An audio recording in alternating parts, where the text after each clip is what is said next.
ज़मीन है वो वक्फ बिल से हाथ से चली जाएगी, क्योंकि उनके पास कोई लिखित प्रमाण पत्र नहीं है। और चौथी बात, सबसे अच्छी बात ये है इस बिल में जो संशोधन हो रहा है, जो मोदी सरकार कर रही है, कि अब जो वक्फ बिल की जो प्रॉपर्टी है उसका अब क्या किया जाएगा, अब उसका ऑनलाइन पूरा मैप बनाया जाएगा, तैयार किया जाएगा, और आपको डॉक्यूमेंट दिखाने पड़ेंगे। यदि आपने डॉक्यूमेंट नहीं दिखा पाए वक्फ बिल में, तो आपकी ज़मीन की वो अब गवर्नमेंट के अंडर में आ जाएगी। और शायद से ऐसा मानते हैं कि 90 या 80% ज़मीन है वो उसका कोई डाटा है ही नहीं वक्फ बिल के पास, यानी वक्फ कमेटी के पास कोई इसका कोई बिल, कोई भी दस्तावेज नहीं है। इसलिए मोदी सरकार का ये बिल पास हो गया, लोकसभा में तो हो ही गया, राज्यसभा में भी पास हो गया।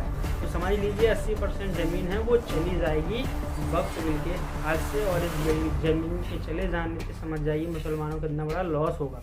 इसीलिए जो हमारे यहाँ जो आपके ओवैसी साहब हैं, जितने मुस्लिम कमेटी हैं, वो सब इस बिल का विरोध करने में लगे हुए हैं।